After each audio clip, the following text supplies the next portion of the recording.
Okay, Chair, we're ready to live stream now, so we can start. We're ready for live stream now, right? Good evening and welcome to North Tyneside Council's Regulation Review Committee. My name is Councillor John Sterling. I am Chair of the Regulation Review Committee.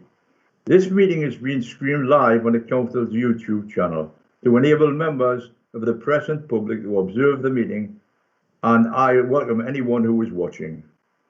Before we move on to the agenda, I would first like to make it clear who is participating in the meeting. I would like to ask everyone present to confirm their attendance at the meeting. And in order to do this, I shall now call the names of the members of the committee. After I call your name, please turn on your microphone and camera and introduce yourselves. Councillor Jim Allen. Hello, Councillor Jim Allen, Camperdown Ward Councillor, member of the Regulation and Review Committee. Councillor Lewis Bartoli. Councillor Lewis Bartoli, Tynemouth Ward. Councillor Sean Brockbank.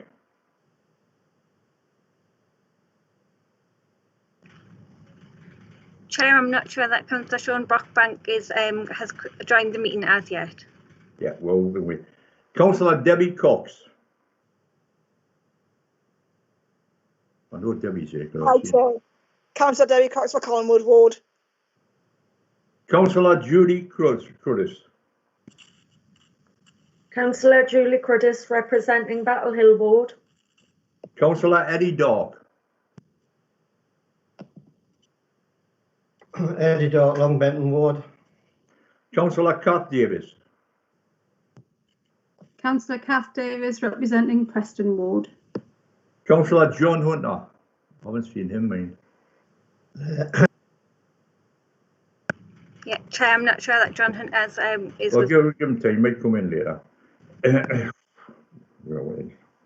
Councillor Nigel Huscroft, I've seen him. Councillor Nigel Huscroft, Northumberland Ward.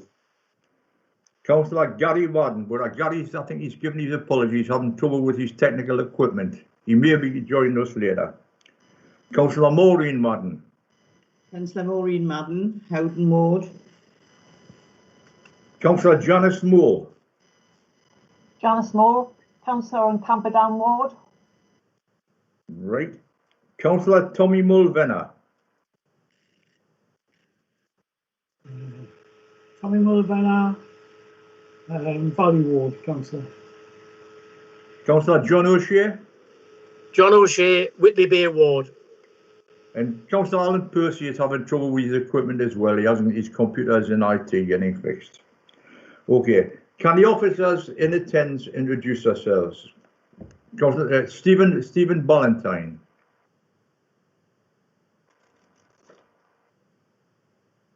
You're muted, Stephen. Sorry about that, Chair. I'm Stephen Ballantyne. I'm a solicitor in the Council's legal department. And I think the only other one we've got at the moment is Emma, because John Barton is not.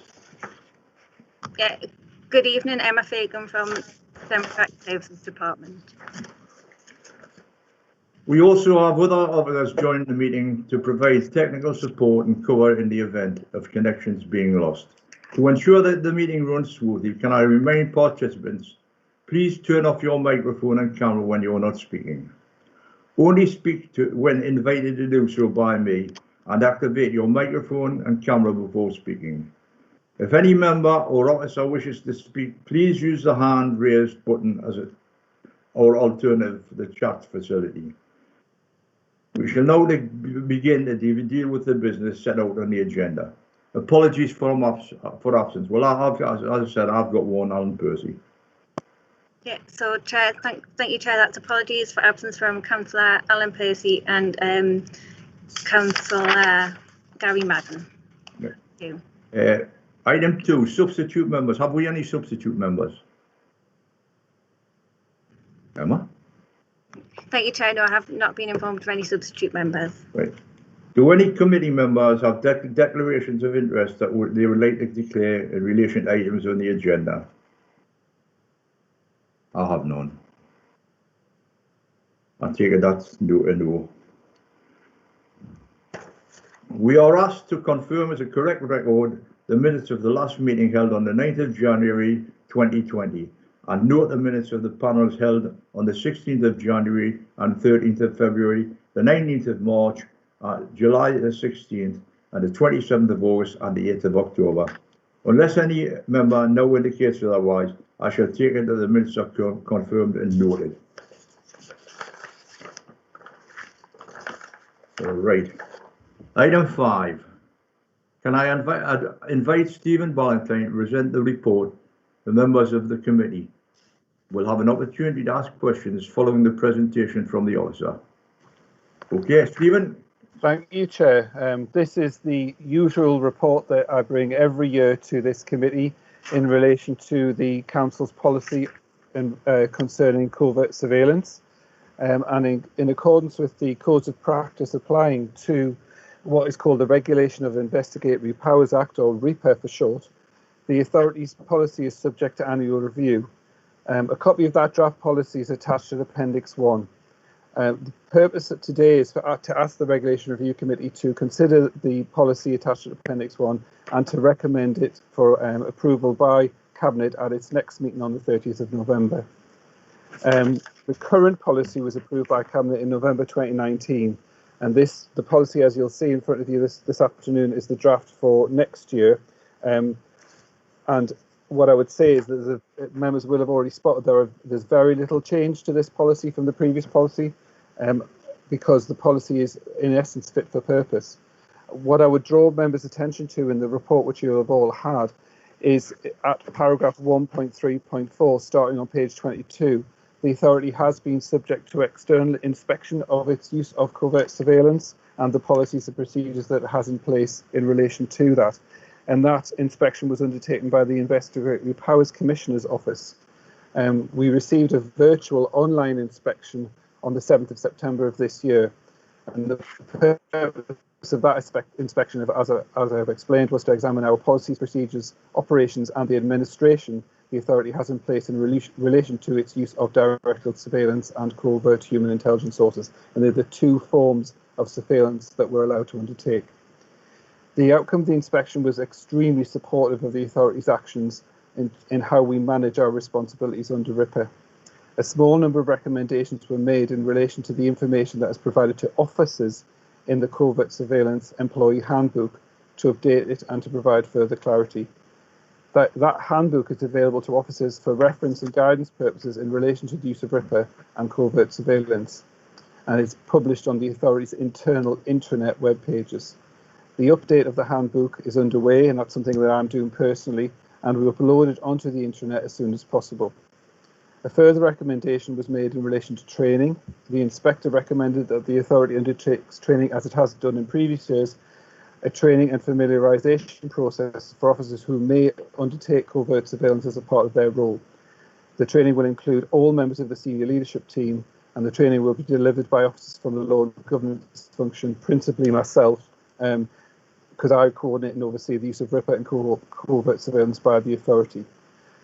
The inspector made no recommendations in relation to the authority's covert surveillance policy, and that's the document that's in front of you tonight, and commented that it was a succinct summary of the approach the Council takes towards the use and management of covert powers. So what I would say, Chair, is the policy's there. The policy hasn't changed, other than I've changed the date on it in terms of how it's taken forward. In terms of the Council's use of covert surveillance, you'll see in paragraph 1.3.5 that the authority has undertaken no covert surveillance in the previous year, and for many years since the change in the legislation in November 2012, because the most common use for authorising covert surveillance was to address antisocial behaviour, principally in relation to housing. That ground was removed in 2012, and it's not possible to undertake covert surveillance in those circumstances anymore.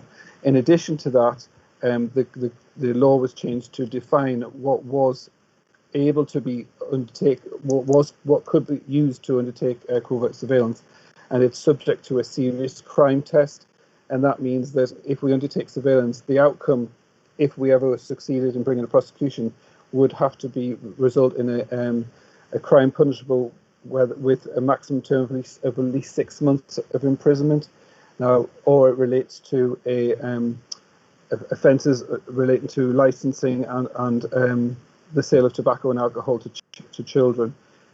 As I've said, we have not used those powers in the last few years, and I think that's partly because of my involvement in terms of the training that I give, because there are many ways to address achieving information that is relevant to a prosecution, and the best way to do that is an overt way, and that is what the guidance very clearly gives to the local authority in relation to how it acquires data for the purposes of prosecution, and it is such that the best approach is in an overt way, and that's the guidance is very clear in saying that's the way you should approach it first before you even consider covert surveillance. So I think that reflects the guidance that we've been using, and it was reflected in the advice we've had from the inspector in terms of how we approach covert surveillance, and she wasn't surprised that we hadn't undertaken any covert surveillance because of the advice that we've given to our officers. So in summary, Chair, I would say that our policies and procedures are operating in the way they are meant to operate. That has been sort of verified by the inspector in terms of her inspection, which was very supportive of our position. So I would just refer members back to the recommendations on the report, which are on page 21, which are to note the draft policy, which is attached to Appendix 1, and to recommend that that proposed policy is adopted by Cabinet at its meeting on the 30th of November. Thanks, Chair. Happy to take your questions if members have them. Can I just say, this is not materially changed since the last time this policy was agreed. There's been no new, nothing, for instance. All right. We're going to ask any member of the committee who would want to ask questions of the officer. Anyone? No. Well, I would recommend that we go with the recommendations. Recommend the proposed policy to Cabinet for adoption at the meeting on the 30th of November. I don't know, has anybody else got anything else to say about it? But basically, that's the one I would recommend. Chair, can I just say, Councillor Tommy Mulvine has got his hand up there. I'm sorry, it doesn't show on my computer. Well, can you bring Tommy in, please? Emma, I'd be glad if you just keep us, if anybody puts a hand up, let us know, because it's not showing up on my computer. I'd just like to second your recommendation, Chair. Yes. Well, take it to the vote. Yeah. Well, I would take it to the vote now. As I say, I've got to propose on a second now. All in favour? Could you please show? It's difficult to do this when there's so many on the thing. Can I ask? I'll read your names, and can you go through it there? Councillor Jim Allen, do you agree with the recommendation? Sorry. 4. Councillor Lewis Bartoli. 4. Is that 4? 4, yes. 4. Councillor Sean Brockman, well, he wasn't here at the beginning, was he? Councillor Debbie Cox. No, I am here, yeah. I am here, 4. Councillor Debbie Cox. 4. Councillor Julie Curtis. 4. Councillor Eddie Dark. 4. Councillor John Hunter, who wasn't here, is he here yet? No. Councillor Nigel Huscroft. 4. Councillor Gary Madden, is Gary here yet in morning? Can't see him. Yeah. Councillor Maureen Madden. 4. Councillor Janice Moore. 4. Councillor Tommy Mulvenna. 4. Councillor John O'Shea. 4.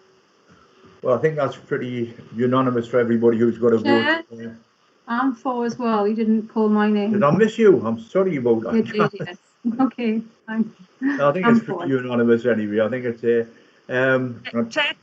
Councillor Sean Brockbank's just got his hand up there. I'm not sure if you want well, to put him in. Yeah, fair enough. Sorry, I thought that's the way we might be voting, but never mind. No, I am here, and I did vote 4. Yeah. Thank you, Councillor. Right. So that's been passed. It will be passed on to the council for the cabinet for ratifying it. Okay. So now I think we've got John Barton wants to have a word with us, don't we? Emma. I think that's the end of the meeting there. We'll just close That's the end of the meeting, so we're off. the meeting and we'll stop the live stream there. Thank you. We'll stop the live stream there. Hand up.